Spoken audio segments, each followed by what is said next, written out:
Y vamos a entrar a la enseñanza. Me da gusto que usted esté hoy aquí alabando al Señor en nuestros días de ayuno, y creo que el Señor se está manifestando en cada corazón y veremos su gloria. Gracias. Tengo aquí también, pero sigo con gripa, ¿verdad? Creo que no nos está ayudando mucho el clima, y sabemos que muchos también están pasando por enfermedad de la gripa. Solo cúbrase bien. Ahora sí, aunque suene a comercial, coma frutas y verduras de temporada y deje que el Señor traiga sanidad a su cuerpo. Muy bien, estamos en el año de la presencia. Entonces, si estamos en el lema mensual o en el lema mensual, en la serie mensual de En su presencia, hablamos el domingo que en la presencia de Dios, además de encontrar la senda de la vida, encontramos el pleroma o la plenitud. Es importante que tengamos en cuenta esto, porque esa plenitud que Dios establece en su palabra viene solamente como resultado de su presencia. No podemos vivir alejados de su presencia, y cuando vivimos en su presencia se nota. Cuando una persona ha conocido el secreto de su presencia, entonces la cosa cambia. Y comenzamos a hablar de eso precisamente el domingo, el secreto de su presencia. La presencia de Dios tiene un secreto muy especial para aquellos que la conocen, aquellos que Dios les ha revelado esa presencia. Y aprendimos el domingo que es necesario circuncidar nuestro corazón. No podemos vivir en su presencia con carnalidad. A Dios no le agrada a la gente que todavía no ha cortado su corazón espiritual. Hablamos de que una vez que el pueblo de Israel se circuncida por segunda ocasión en Gilgal, dice la palabra que entonces ocurre algo sobrenatural. El maná cesa de producirse.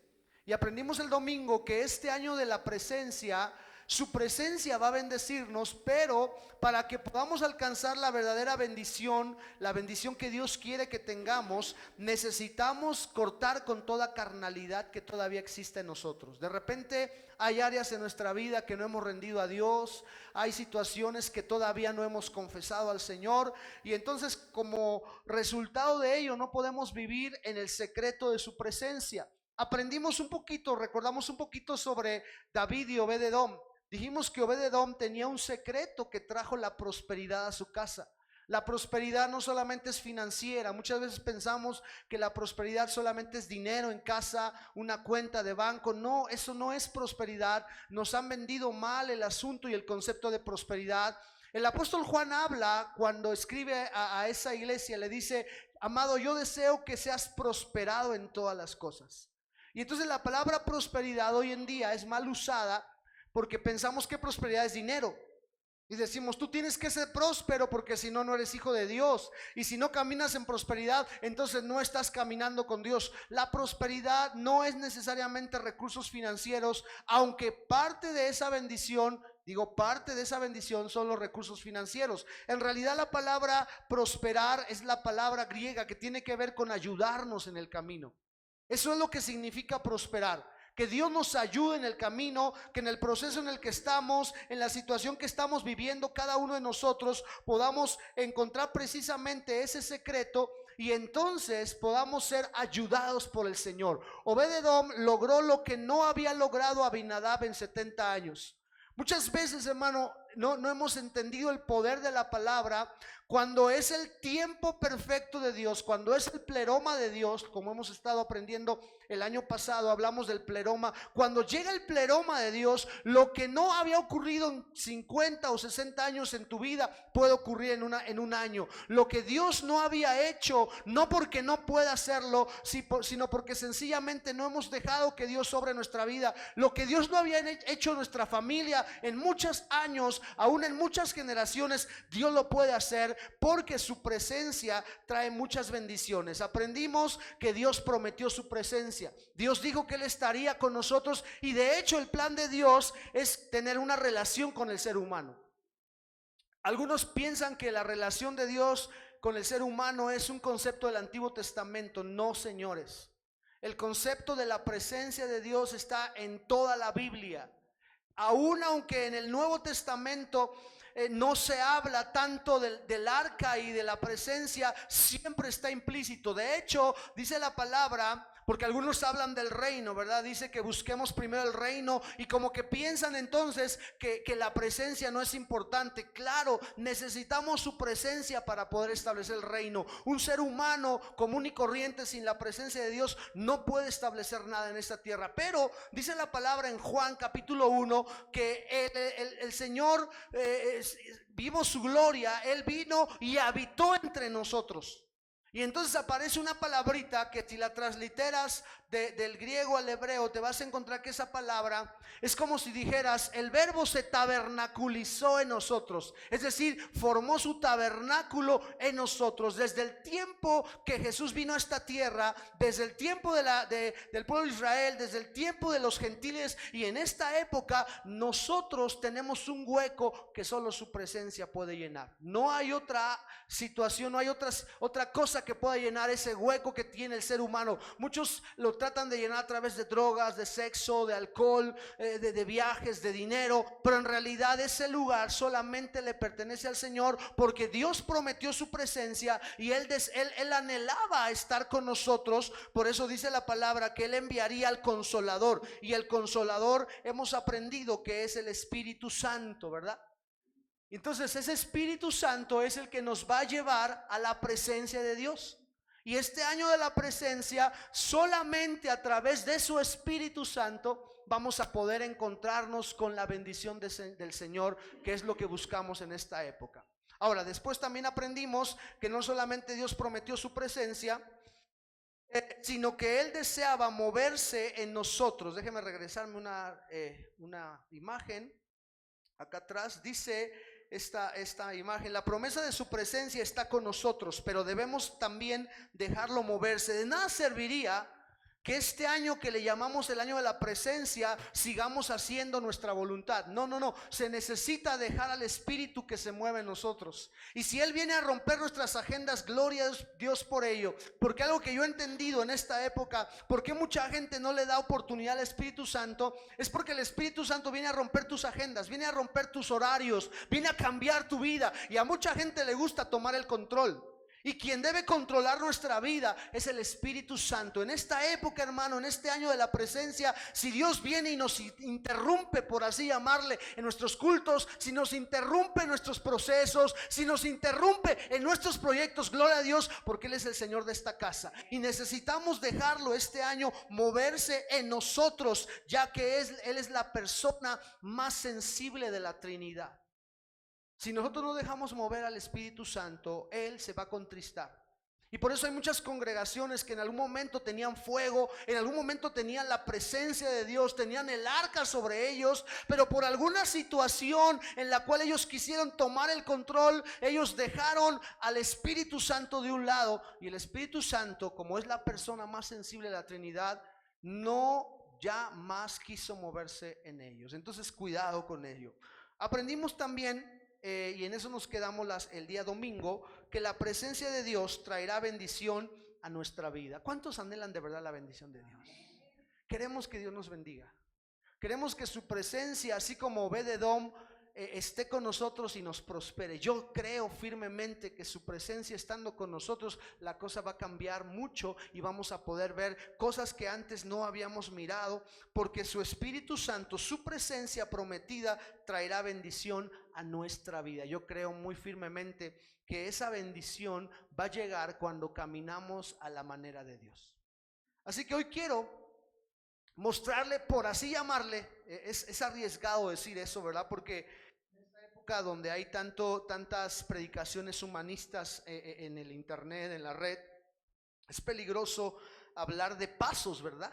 Porque muchas veces pensamos que son como fórmulas mágicas, ¿no? Paso 1 y va a suceder esto, paso número 2 y va a ocurrir esto, paso número 3, hermano, pero en realidad hay ciertos pasos que nosotros tenemos que seguir si es que queremos que su presencia esté con nosotros, no solo este año, sino toda nuestra vida. Y no solamente en la iglesia, sino en nuestra casa. Porque mira, no se trata de que tú vengas y sientas la presencia de Dios solamente aquí, sino que tú tengas esa presencia en tu casa y que aquí solamente vengas a celebrar con nosotros, vengas a gozarte, porque tú ya traes la presencia desde tu casa. Que la presencia te acompañe todo el tiempo, que la presencia sea tu retaguardia, que la presencia de Dios sea tu delantera, que la presencia de Dios sea tu flanco derecho, flanco izquierdo, porque dice la Biblia, y el salmista entendió bien el poder de la presencia de Dios, porque él decía: detrás y delante me rodeaste. La presencia de Dios es circular y nos protege. Por eso dice la palabra que el ángel de Jehová acampa alrededor de nosotros y nos defiende. Este año vamos a entender esa parte tan importante, que así como la tierra gira alrededor del sol, nosotros necesitamos girar alrededor de la presencia de Dios. No es Dios, mira, es curioso, porque Dios nos rodea con su presencia, pero nosotros tenemos que movernos en el ámbito de Dios y entender que su presencia está ahí para bendecirme. La presencia de Dios va a traer bendición a tu vida y yo quiero esa bendición. Pero para tener esa bendición necesito hacerlo a la manera de Dios. Porque mucha gente no prospera. Y cuando hablo de prosperidad, vuelvo a repetirte, estoy hablando de esa plenitud. Porque mira, yo he conocido gente que aunque tiene dinero no es plena, no es feliz, no está próspera. Puede tener dinero, pero su vida no está en prosperidad. Y he conocido gente sin tanto recurso, pero próspera. Porque el próspero no es aquel que tiene, sino aquel que sabe que lo que tiene proviene de Dios y abre su mano para colmar de bendición a todo ser viviente. Este año vamos a aprender, hermano, que además del diezmo, que además de las primicias, que además de las ofrendas de sacrificio, hay algo más. Y yo anhelo de verdad que esta iglesia entienda ese poder tan grande que hay cuando entendemos que no es el diezmo lo que nos va a bendecir, que no es las primicias, y no por ello quiere decir que las dejemos de dar, y que no son las ofrendas de sacrificio, sino que hay algo más que hace que Dios prospere su vida y que usted pueda alcanzar esa bendición que el Señor tiene preparada para usted. Pero para ello necesitamos un primer paso, por así llamarle. Y ese primer paso para traer su presencia, y que es conocido como el secreto de su presencia, es el paso de la humildad. En la mañana compartía con el equipo de, no recuerdo si fue con servidores o con el equipo de didáscalos, les compartía un pensamiento que hace algún tiempo leí, que tenía que ver con el asunto de que los tiempos difíciles nos hacen fuertes. Cuando tú pasas por tiempos difíciles, si sales de ese tiempo difícil, sales más fortalecido. Y muchos de aquí somos resultado de los tiempos difíciles. Los tiempos difíciles nos hacen fuertes. Pero hay algo más. Los tiempos buenos, los tiempos de paz, los tiempos de tranquilidad, no nos hacen fuertes, sino nos hacen humildes. Y ese es el secreto número uno para poder tener su presencia en nuestra vida, la humildad. Porque la humildad, hermano, no la venden en cualquier tienda. La humildad es resultado de una verdadera relación con Dios. El libro de Miqueas, si no mal recuerdo, el Señor le dice al pueblo de Israel en ese tiempo: ¿qué pide Jehová de ti? Que andes humildemente delante de tu Dios. Con humildad. La palabra humildad es muy importante para nosotros este año. Dice la palabra, el profeta Isaías menciona lo siguiente: así dijo el alto y sublime, el que habita la eternidad y cuyo nombre es el Santo. Yo habito en la altura y la santidad. El Señor está estableciendo dónde habita Él.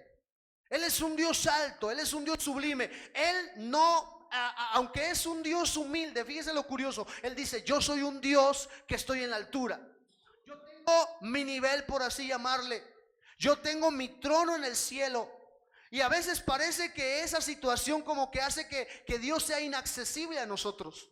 Hay un punto donde decimos: bueno, es que Dios es tan grande que no creo que me acepte a mí. Es que Dios es tan grande que yo soy tan pecador que si me ve me va a fulminar. Yo estoy seguro que Dios es un Dios santo, y como le dijo Dios a Moisés: ningún hombre podrá ver mi rostro, pero ningún hombre con un corazón altivo, porque habita con el humilde de espíritu. Eso es una realidad. Muchas veces nos han vendido la idea de que Dios está enojado con nosotros, que Dios odia a la humanidad. No, Dios no odia a la humanidad. Dios ama a la humanidad porque es su creación de Dios. Pero Él tiene parámetros y estándares, y Él quiere que la manera en la que tú te acerques a Él y en la manera en que Él se acerca contigo es a través de un corazón humilde. Porque no somos nosotros quienes nos acercamos a Dios. Dice la palabra, no me buscaron ustedes a mí, sino que yo fui y los busqué a ustedes. Nosotros estamos aquí no porque yo haya decidido buscar a Dios, sino fue Dios quien primero tomó el primer paso al morir en la cruz del Calvario por nosotros. Y eso tiene que llenar mi corazón de humildad. Porque dice la palabra, así dice el alto y sublime, yo habito en la altura y la santidad, y con el quebrantado y humilde de espíritu. Hay dos lugares donde Dios habita: en lo alto, en la santidad, pero también habita con el corazón quebrantado y con el espíritu humilde. Dios nunca va a habitar, su presencia nunca va a estar, número uno, donde no hay santidad. Por eso hace un rato que estábamos cantando, purifícame y lávame. Renuévame, hazme santo, Señor. Porque Dios no va a habitar en este año de la presencia. Dios no va a habitar en corazones donde hay pecado. Dios no va a habitar en corazones donde hay falta de compromiso, porque la falta de compromiso resulta un pecado muy grande. El micrófono no nos está ayudando mucho, pero yo ya me acostumbré a estar sin algo en la mano. Entonces vamos a esperar que no se esté desconectando tanto.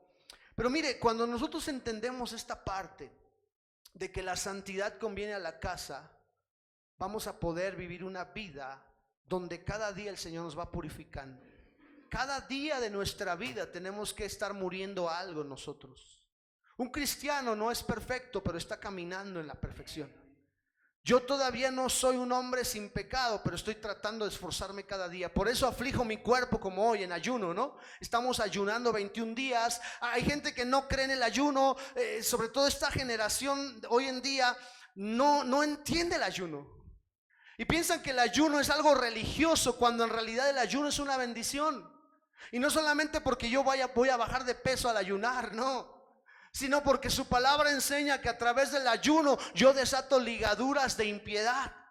Por ejemplo, les comentaba en la mañana, de repente hay un punto donde tú te das cuenta que te has vuelto adicto a algo sin darte cuenta, ¿sí? Y el ayuno te empieza a mostrar eso. Por ejemplo, yo todas las mañanas lo primero que hago al levantarme, dice mi esposa, que nuestro primer pensamiento en la mañana es el Espíritu Santo. Claro, además de pensar en el Espíritu Santo y decirle gracias, Señor, por este día, inmediatamente mi mente dice café. ¿A cuántos les pasa lo mismo? Porque acuérdense que sin café es imposible agradar a Dios, ¿verdad?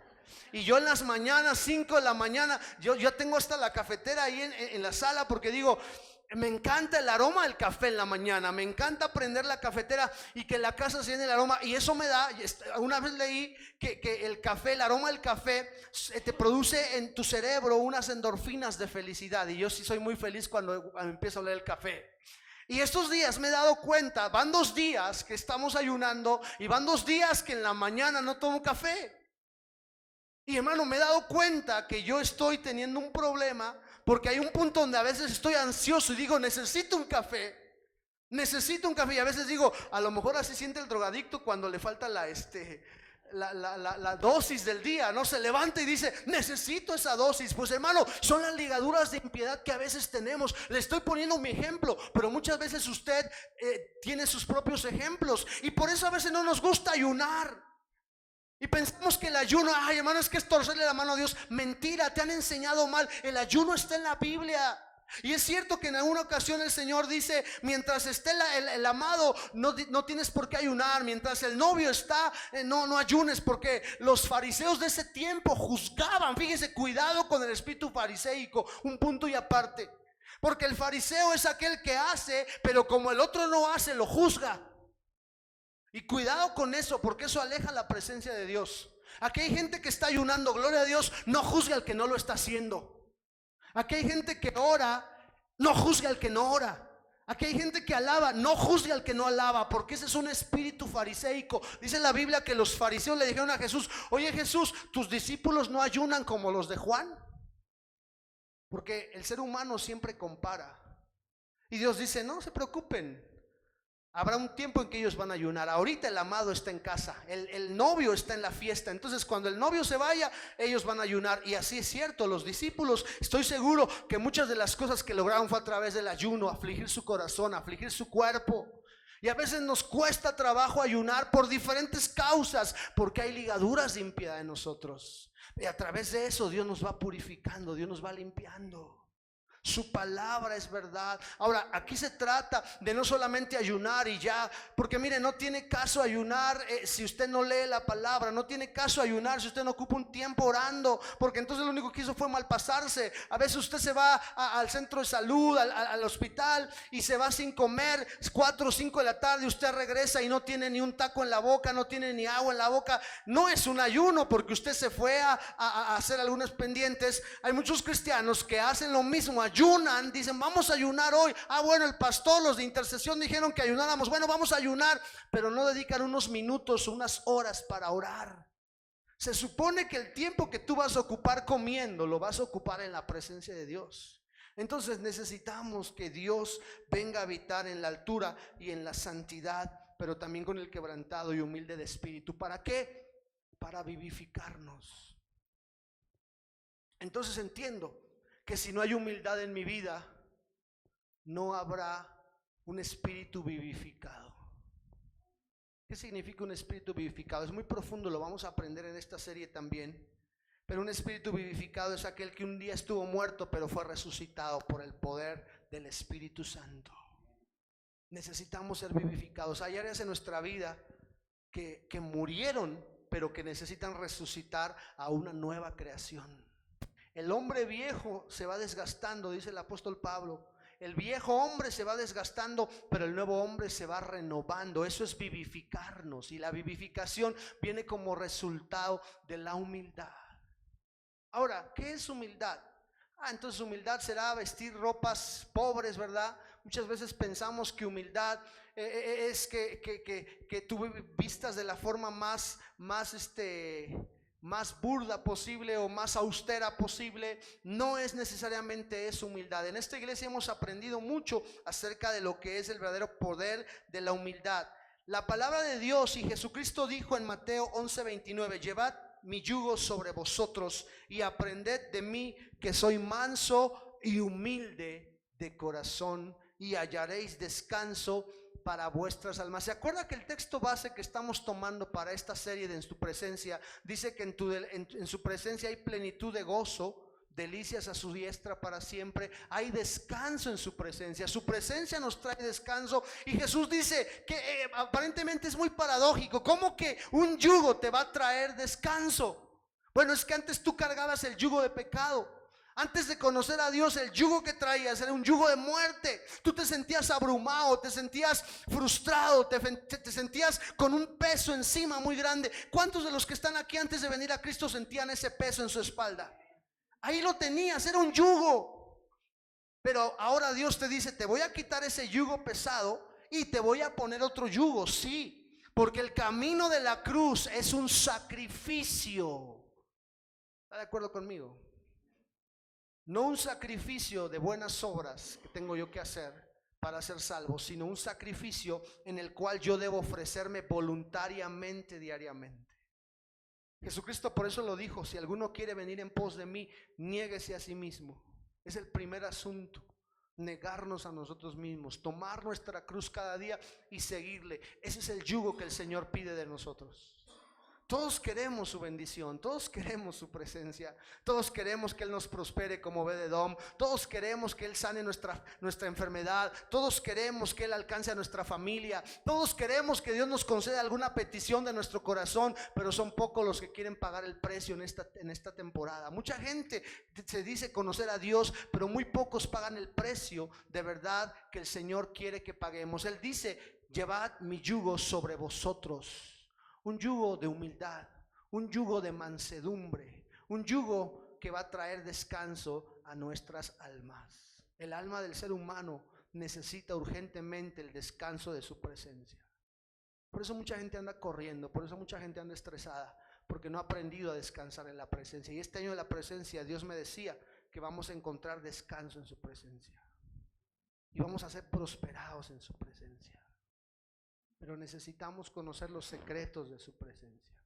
Y el primero es la humildad. Ahora, esa palabra humildad en el griego es la palabra tapeinos. No es nueva para usted, usted la ha escuchado de nuestra boca por muchas ocasiones. Tapeinos significa alguien postrado, significa alguien que está hacia abajo, alguien humillado.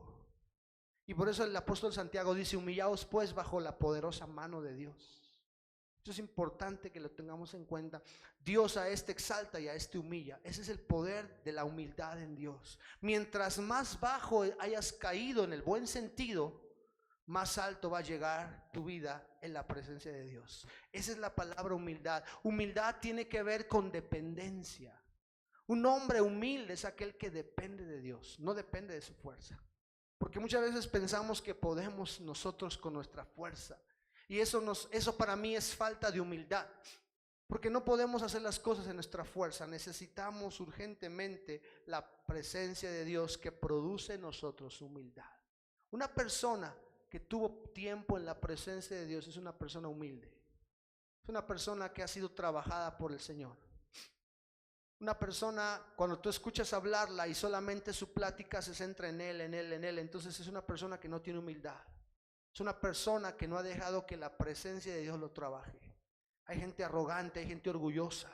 El humilde es aquel que dice: no importa si no se hace a mi manera, lo que importa es que se haga. El humilde entiende que Dios tiene propósitos para su vida. El humilde entiende que el hombre que está sentado a su lado es mayor que él en el reino de los cielos. Dice la palabra que tratemos a los demás como superiores. Ese es el poder de la humildad. Ese es el poder y ese es el resultado que tenemos cuando vivimos en su presencia.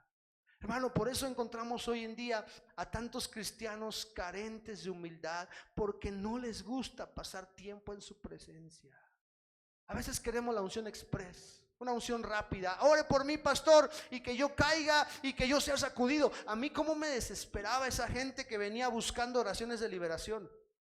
Oh, de veras, yo me sentía como que no sé, y a veces me daban ganas de cachetearlos o agarrar los cabellos como Nehemías, ¿verdad? Pastor, necesito que me haga una oración de liberación. Wow. O sea, como si la oración de liberación fuera el arte de magia, ¿no? A ver, 3 sesiones y entonces en 3 sesiones yo te aseguro que eres libre. Hermano, de verdad, es un proceso. La liberación en realidad es resultado de un tiempo en la presencia de Dios. Y esa liberación viene cuando tú de verdad te encuentras cara a cara con el Señor. Tu vida va cambiando. Tú vas dejando cosas. Pablo fue tirado del caballo. Bueno, Saulo, ¿verdad? Dios tuvo que tirarlo del caballo. Y cuando lo tira del caballo, lo primero que pasa es que sus ojos se quedan sin visión. Sus ojos se cierran. Eso me hace a mí entender que cuando tú vienes a Dios y tienes un encuentro genuino con su presencia, escuche bien lo que le voy a decir, tu cosmovisión va a cambiar. ¿Por qué se quedó sin visión? ¿Por qué se quedó sin la vista? Porque Dios le quería enseñar a depender, porque él tenía que ser llevado por otra persona. El arrogante Saulo, porque Saulo era un hombre con un nivel intelectual muy alto. De hecho, todavía, escuche bien lo que le voy a decir, aunque Pablo fue trabajado por el Señor, todavía encontramos ciertos rasgos de orgullo en Pablo. O sea, hay puntos donde Pablo escribe y se nota de dónde venía Pablo. O sea, todavía quedaron ciertas cicatrices. El Pablo arrogante, el Pablo orgulloso, el Pablo que decía: yo soy fariseo de fariseos. O sea, lo decía. Y aún así, él vivió en la presencia de Dios. ¿Cuánto más nosotros necesitamos de verdad un buen tiempo, unos baños en la presencia de Dios? Necesita usted, hermano, yo necesito tiempo en la presencia de Dios. Mi vida tiene que cambiar. Y si yo paso tiempo en la presencia de Dios, eso va a producir en mí cambios. Tu carácter tiene que cambiar. Esa es humildad también. Ay, pastores, que así soy yo, perdóneme. Así siempre he sido, muy hosco, yo no saludo a nadie. Bueno, pues empieza a cambiar, ¿no te parece? ¿No crees que sea posible? En Dios todo es posible. Pero a veces nos justificamos: es que pastor, usted no sabe de dónde yo vengo, por eso yo entro y no saludo a nadie, no me relaciono con nadie. Bueno, eso fue en tu vida pasada. Se necesita humildad, se necesita dependencia, se necesita estar hacia abajo para entender que tu vida va a cambiar y debe cambiar con la presencia de Dios. Porque este año de la presencia no vamos a volver iguales al 2021, necesitamos ser transformados. Que se note, que la misma gente tenga que voltear y decir: oye, algo está pasando con estos hombres. Así como la gente volteó a ver a Obed-Edom, decía: algo ocurrió con este hombre. El laborioso, el trabajador, el que se esfuerza, se está esforzando, pero ahora está siendo prosperado. Mire, hay mucha gente aquí en esta casa, en este lugar, usted se ha levantado, se ha ido a trabajar, se ha esforzado. Yo no creo que aquí haya gente perezosa. Y si los hay, pues en el nombre de Jesús levántense ya, ¿verdad? Porque una cosa es confiar en Dios y otra cosa es ser perezoso. De repente a veces nos acostumbramos a que los demás nos den el maná. Por eso aprendimos el domingo que el maná cesa cuando tú te circuncidas. Lo gratuito se acaba y entonces viene el poder de amontonar riquezas.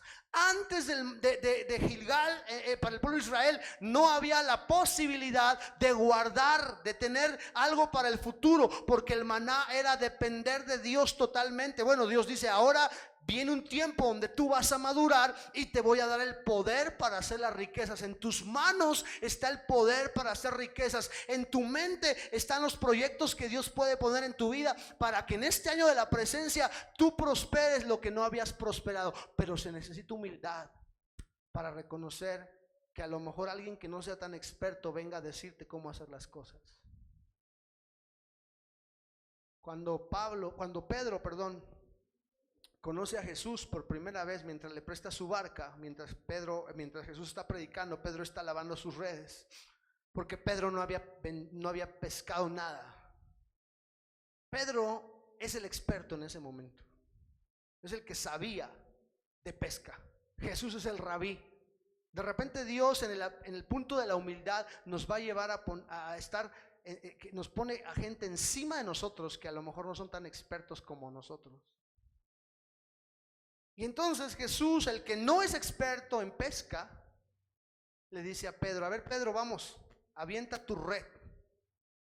Y Pedro dice, bueno Señor, es que no le dijo yo soy el jefe, yo soy el experto, pero le dijo, oye Señor, toda la noche estuvimos pescando, porque uno sabe en el tiempo y usos y costumbres de tierras bíblicas, en la noche se pescaba, no en el día.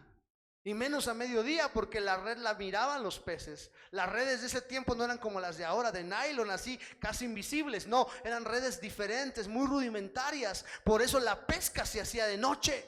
Y por eso cuando Jesús le dice, ven, vamos a hacer algo a mi manera, Pedro respinga y dice, no Señor, ¿cómo a tu manera? Pues si yo soy el experto. Pero hay un punto donde él muestra su humildad y dice, bueno Señor, pues en tu nombre. O sea, yo me lavo las manos, Señor. No lo voy a hacer como yo, sino lo voy a hacer como tú dices. Y si algo sucede, pues que seas tú. Hermanos, se necesita humildad este año. Este año a veces Dios nos va a poner a gente que no sea experta y que nos diga cómo hacer las cosas. Y para eso necesitamos esa palabrita, humildad. ¿Qué tan humilde eres? Que venga alguien inexperto a decirte cómo hacer las cosas. Porque necesitamos humildad. Segundo elemento que necesitamos para que su presencia esté con nosotros. Bueno, déjeme dejarle este texto. Dice, nada hagáis por contienda o por vanagloria. Muchas veces se nota cuando una persona no ha vivido tiempo de calidad en la presencia de Dios. Porque hay una palabra que sobresale ahí, la vanagloria. ¿Qué es vanagloria? Cuando quieres que te reconozcan. Cuando quieres o haces las cosas por competencia. No es que yo tengo más años aquí. ¿Cómo es posible que fulano venga? ¿Cómo es posible que tal persona haga? Y entonces empieza la vanagloria. Dice el apóstol Pablo, no hagas nada por contienda. Y es muy, muy curioso porque el libro de Filipenses es un libro donde se habla de la kenosis del Señor, del vaciamiento. Dice la palabra, es donde Pablo dice y muestra esa doctrina, donde dice que el Señor se despojó de su gloria. Siendo el más grande, dice, tengamos la actitud que él tuvo, que él no se aferró a algo, sino que se humilló, dice la palabra, se humilló hasta lo sumo. Y en la medida en que tú te humillas, Dios te exalta. Ese principio, si se aplica en Jesucristo, cuánto más se tiene que aplicar en nosotros. Dice aquí, no hagas nada por vanagloria o por contienda, antes bien con humildad. Y vuelve a aparecer la palabra tapeinos. Con humildad, dice aquí, estimando cada uno a los demás como superiores a él mismo. ¿Se me quedó trabado este reloj? ¿Son las 8:01 o está equivocado? Si no me lo acomodan yo me sigo, 8:01. Pero no, ya son 8:37, ¿verdad? Por favor, creo que sí se quedó trabado, ¿eh? Yo dije, wow, tanto he predicado y apenas son las 8:01. Pero no, creo que sí está mal. Muy bien, entonces tenemos que tener ese poder de la humildad. Y la humildad viene como resultado de vivir en su presencia. Dice que veamos a los demás como superiores a nosotros mismos. Entonces, la presencia de Dios viene cuando hay corazones humildes. Y me gusta mucho esa frase porque los tiempos buenos nos hacen humildes. Cuando entendemos que hubo tiempos malos, a lo mejor hubo tiempos donde no teníamos su presencia. Yo me acuerdo mucho cuando llorábamos porque su presencia no se dejaba sentir. ¿Se acuerda, hermano Francisco? Llorábamos porque pues a veces eran cultos donde pues casi todo era un automático, monótono, ¿no? Eran tiempos difíciles, pero nos mantuvimos fuertes, nos mantuvimos firmes. Dijimos, aquí estamos en este lugar porque aquí Dios nos plantó. Lo más fácil era poder cerrar y decir, vámonos ya, esto no funcionó, vamos a buscar un lugar más estratégico, vamos a buscar una zona más buena, vamos a empezar de nuevo. Pero aprendimos el poder de la perseverancia y siendo perseverantes nos hicimos fuertes. Pero ahora en esta época donde su presencia está con nosotros, donde aparentemente todo marcha viento en popa, necesitamos humildad. Y le digo, Señor, que nuestro corazón nunca se envanezca, que siempre reconozcamos que toda la gloria es para ti y todo lo que podemos lograr es por su nombre, no es por nadie en particular, no es porque usted ora, no es porque usted ayuna, no es porque Dios tuvo misericordia de nosotros. Eso se llama humildad. Y nunca nos olvidemos de que los tiempos buenos son para hacernos humildes. Humildad es el primer paso. El segundo paso que necesitamos para que su presencia esté con nosotros tiene que ver con la rendición. Y esto es interesante también, porque una persona humilde es más fácil que se rinda. Una persona con arrogancia, una persona con orgullo, le va a costar trabajo ocupar sus rodillas para doblarlas y rendirse. Rendición no es darnos por vencidos. Rendición en este ámbito tiene que ver con decir, Señor, tú ganas. ¿Cuántas veces hemos corrido contra Dios o hemos ido huyendo de Él? Por eso me gusta mucho el canto de Rey de Gloria, ¿verdad? Porque dice que Él me persigue con su amor. Nosotros corremos, pero Él nos persigue. Va detrás de nosotros y nos dice, haz esto, pero nosotros aferrados hacemos lo que queremos hasta que llega un punto donde decimos, ya no puedo más, Señor. Ya estuvo bueno, ya corrí mucho, ya intenté mucho, ahora me rindo a ti. Dice la palabra de Dios, el que tiene mis mandamientos y los guarda, este es el que me ama, y el que me ama será amado por mi Padre, y yo le amaré y me manifestaré a Él. Qué importante es esto. Rendición tiene que ver con guardar sus mandamientos. ¿Cuáles mandamientos? Su palabra. No solamente ocupar los 10 mandamientos y decir, bueno, voy a guardar los que me convengan. No, tenemos que guardar sus mandamientos y de esa manera el Señor va a entender que le amamos. Porque Dios le pregunta a Pedro, Pedro, ¿me amas? ¿Cuántas veces se lo preguntó? 3 veces. Es cierto, leí una vez un libro del pastor Abel Ledesma, que es discípulo de John Maxwell. Él habla hay un libro que se llama Cambie sus tragedias en triunfos, muy bueno el libro, muy interesante, y él cuenta que desde su perspectiva el apóstol Pedro fue llevado a un proceso de sanidad de sus recuerdos. ¿En qué sentido? Pedro niega al Señor 3 veces frente a una hoguera, ¿sí? Está negando al Señor frente a una hoguera. 3 veces le preguntan y después el gallo canta y él se acuerda porque Jesús le había profetizado. Dice Abel Ledesma que el Señor lleva después de su resurrección a un proceso donde Dios tiene que sanar su corazón de Pedro. Y es que a veces Dios nos lleva a un proceso de sanidad que no es tan agradable. Nos empiezan a recordar nuestro pasado, cosas que cometimos, errores, y no para que echarnos limón en la herida, no, sino para rendirnos. Y le pregunta la primera vez porque estaban comiendo pez asado, ¿se acuerdan de eso? Dice el Señor que les pregunta, ¿qué tienen de comer, hijitos? Ellos no sabían que era el Mesías, que era el Jesús resucitado, hasta que hay un punto donde sus ojos se abren y están comiendo pez asado y están frente a una hoguera. Yo me imagino que en la madrugada el mismo proceso, y entonces el Señor le empieza a preguntar a Simón, hijo de Jonás, ¿me amas?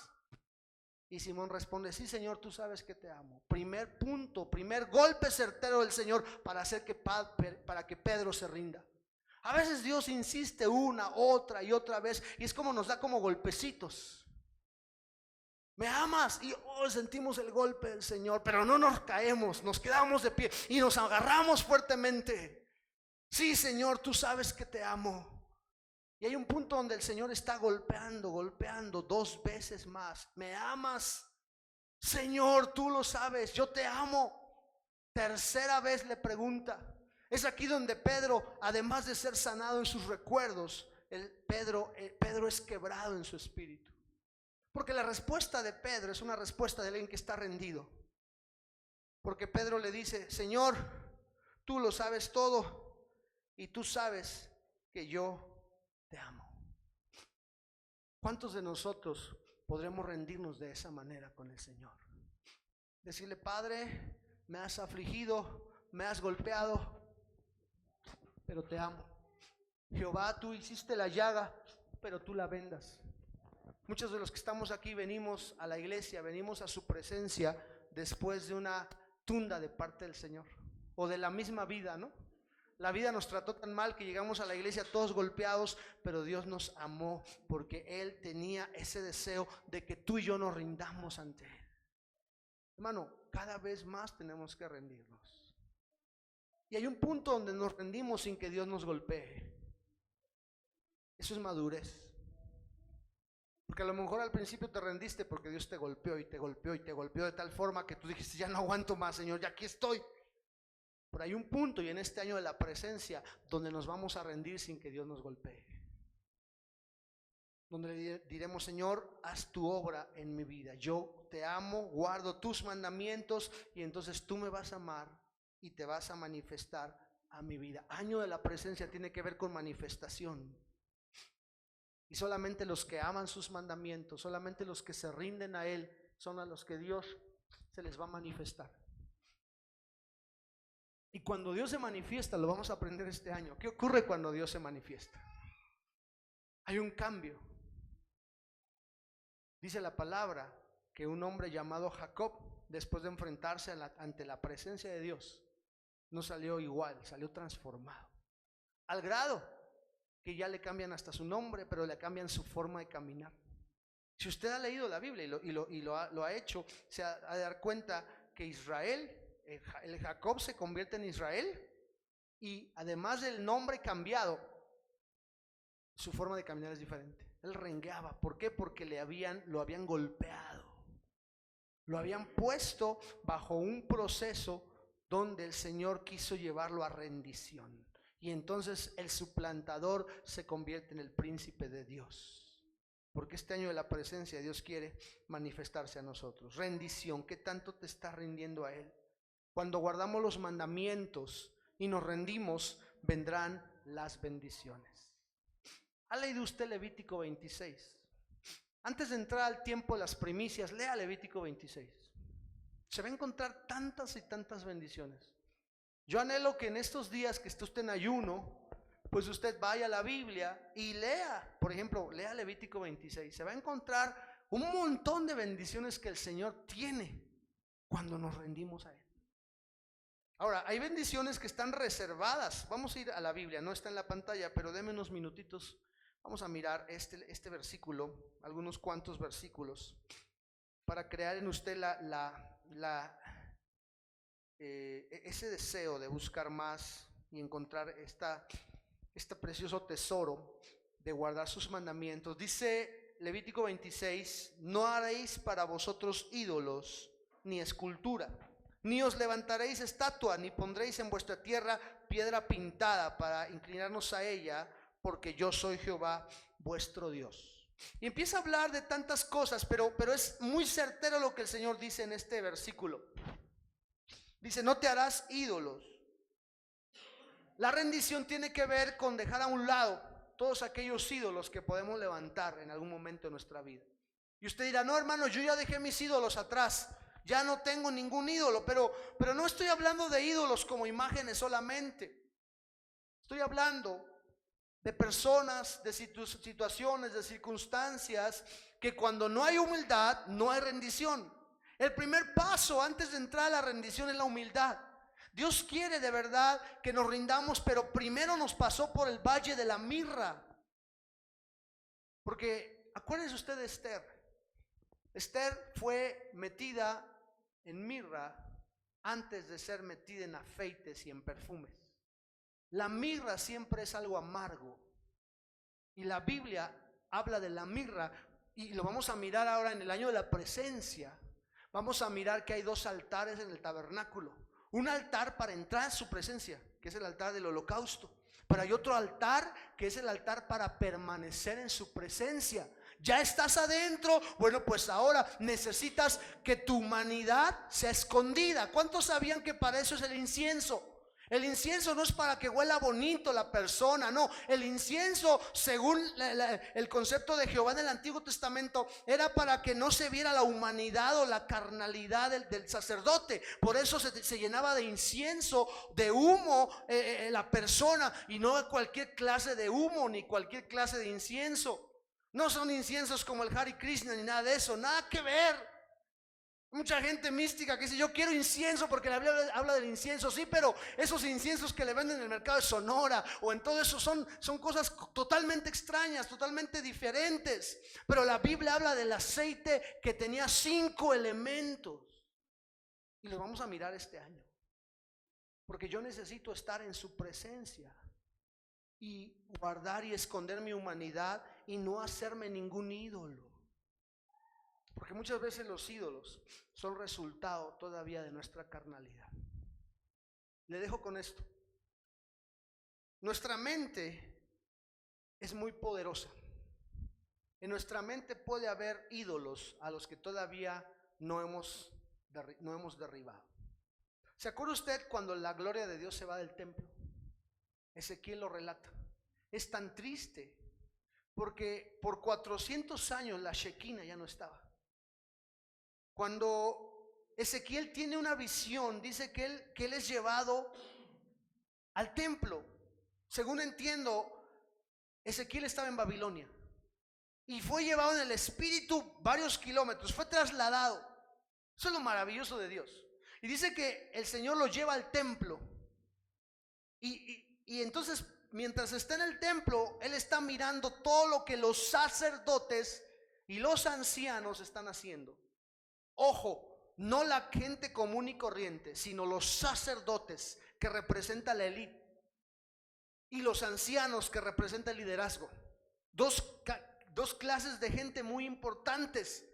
Y el Señor le dice: mira, quiero que veas por qué me estoy llevando la gloria, por qué estoy separando de ti, de tu pueblo, algo que yo prometí. Hay cosas que Dios prometió.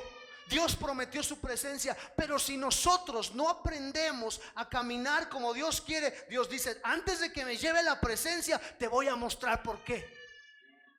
Cuidado con eso, eso a mí me asusta. Porque su presencia prometió estar en cada iglesia. Cada iglesia que adora al Dios verdadero tiene la presencia de Dios ahí. Pero es muy cierto que hay lugares donde tú llegas y no sientes la presencia de Dios. Y sientes frío, y no porque haga frío. Yo creo que el frío es algo más que lo físico, es algo espiritual. Y en el tiempo de Ezequiel, Dios le dice a Israel: mira, a Ezequiel, mira, me voy, me llevo la presencia y voy a guardar silencio. Se cumple lo que el profeta Oseas decía: guardaré silencio, callaré de amor. Yo no sé si en tu vida la presencia se fue. ¿Y sabes por qué se fue la presencia en el pueblo de Israel? Por muchas razones, pero hay algunas particularmente que sobresalen. Dice que cuando él vio en la visión, vio a los ancianos que hacían 3 cosas. Lo primero es que estaban endechando al dios Tamuz. O sea, estaban haciendo un sacrificio o un culto extraño a Dios. Cuidado cuando lo que hacemos Dios no nos lo manda a hacer. A veces le ofrecemos a Dios fuego extraño. Escuche bien lo que le voy a decir. Yo creo en el poder del Espíritu Santo y he entendido que en este lugar hay libertad para adorar al Espíritu Santo. Pero de eso a que usted copie lo que está haciendo el de enfrente y usted diga: pues como él se está retorciendo, yo también, eso es fuego extraño. Porque a lo mejor a él el Señor lo está tocando de una forma y él tiene una revelación en ese momento. Pero si mucha gente copia y dice: pues así le hizo bonito, pues yo también le voy a hacer así. No, ese es fuego extraño, porque a lo mejor Dios no te lo está poniendo a ti, tú lo estás imitando. Y dice que estaban endechando al dios Tammuz. Y los vio Ezequiel. Luego dice, y eso es muy extenso, el tiempo se me acaba, solo se lo dejo de pasadita. Luego dice que estaba también viendo cómo los sacerdotes estaban pintando imágenes en el templo. Así como cuando Mireya vino a pintar estas imágenes, ¿verdad? Pero en vez de pintar así rayitas bonitas, estaban pintando reptiles, animales inmundos, cocodrilos, todo lo que estaba fuera del orden de Dios. ¿Y eso qué representa? La imaginación. Porque pintar en las paredes en la Biblia tiene que ver con la imaginación.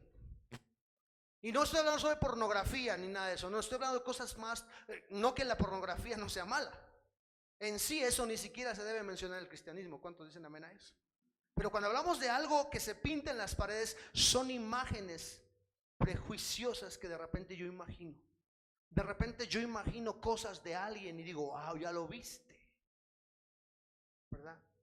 A lo mejor ves a un hermano que se metió a un antro y tú dices, es un pecador. ¿Qué tal si entró porque le andaba el baño? No sé si capta el asunto. Y no estoy diciendo que usted se meta a los antros para ir al baño. Tampoco, por favor, no tiente al Señor ni a nadie, ¿verdad?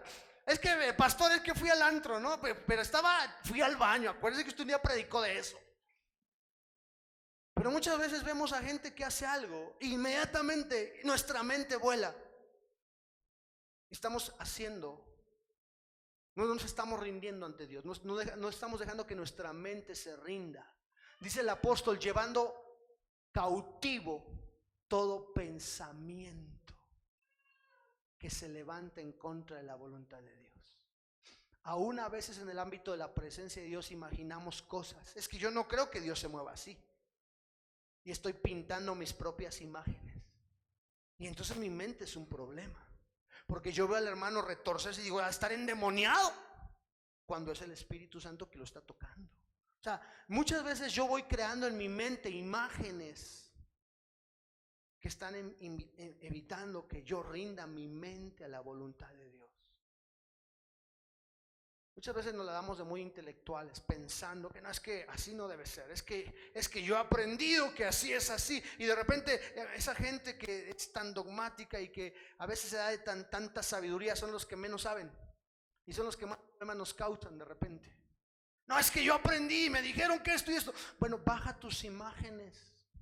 Ya no estés pintando imágenes. Acuérdate lo que Pablo dice, llevando todo pensamiento cautivo a la obediencia en Cristo Jesús. Todo argumento, toda altivez, toda fortaleza que hemos levantado en este año de la presencia tiene que caer ante el Rey de Reyes y Señor de Señores. Los dagones y los baales van a caer frente a la presencia de Dios. Los dagones se les van a caer las manos, porque Dagón, eso fue lo que le pasó. No había manos en Dagón porque la presencia estaba ahí. Necesitamos gente que entienda eso, gente rendida a la presencia de Dios. Y por eso la presencia se fue en el tiempo del profeta Ezequiel y no la volvemos a ver hasta que Cristo viene y se tabernaculiza entre nosotros. Ya no había Shekinah, ya no había gloria, se había ido.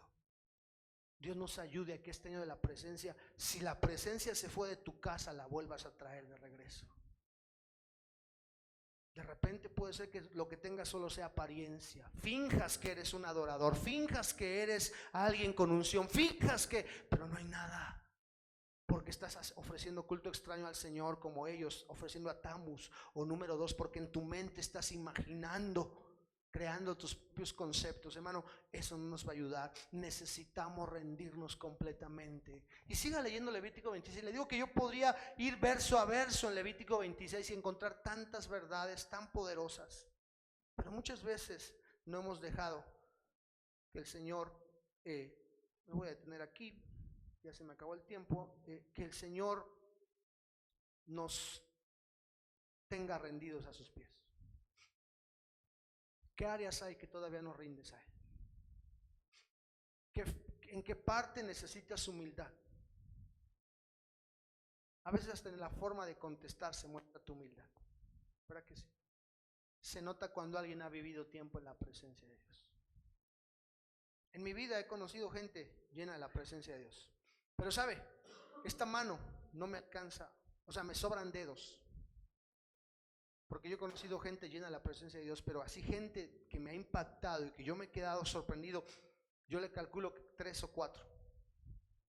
Y no porque yo sea un hombre que sea muy estricto en mis parámetros, no. Pero es que la verdad hay gente que a lo mejor tiene unción, pero no tiene humildad. Pero cuando tú encuentras una persona con unción y con humildad, wow, es una mezcla tan poderosa que esa gente marca tu vida. Yo le digo, Señor, este año yo quiero tu presencia, pero también quiero humildad. Porque muchas veces cuando Dios nos usa para algo, Dios nos usa y a lo mejor alguien sana de un cáncer, de una enfermedad terminal, entonces inmediatamente, es que yo oré por él. Y yo fui el de la unción. Así que aquí está el hombre de la unción. Por favor, todos los de cáncer, vénganse para acá porque aquí está el hombre de la unción. Voy a orar y todos los cancerígenos van a ser reprendidos. Tenemos problemas de humildad. Pero cuando yo conocí a esa persona con tanta humildad y con tanto poder, yo de verdad, hermano, literal, le cuento a mi esposa, pasó cerca de mí, si no me agarro en la silla, yo voy para atrás. Y ni siquiera oró por mí. Era la unción que cargaba esta persona, pero además de la unción, la humildad que tenía. Yo le dije al Señor, Señor, si un día quieres bendecirme, bendíceme con eso. Tu gloria, pero sobre todo tu humildad. Cierre sus ojos, vamos a orar esta noche. Padre, te damos gracias porque en este año de la presencia vamos a encontrar los secretos para que tú habites entre nosotros y nosotros veamos tu gloria y seamos prosperados y bendecidos como Obed-Edom, Señor. Hoy, Señor, pudimos hablar de 2 elementos: la humildad que tanta falta nos hace en nuestras vidas. Depender totalmente de ti, reconocerte en todos nuestros caminos, saber que no es a nosotros, sino a tu nombre sea toda la gloria.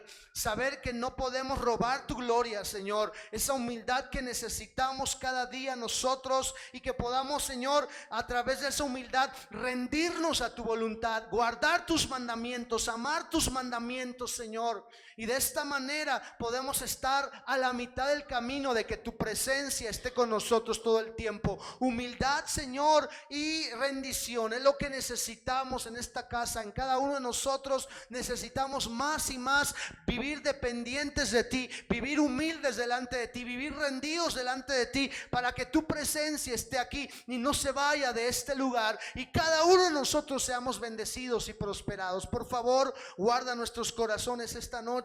Por favor, no permitas que ninguna palabra caiga a tierra y se pierda. Al contrario, Señor, que las palabras que hoy hemos escuchado queden guardadas, atesoradas en nuestro corazón, y se derribe toda imaginación que se levanta contra tu voluntad.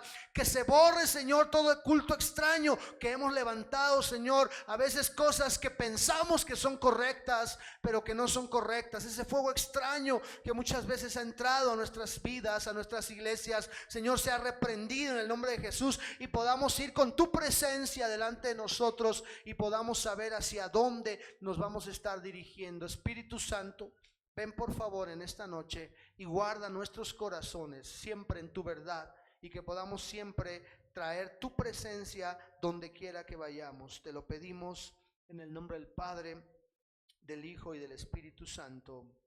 Amén, Señor. Amén. Que su presencia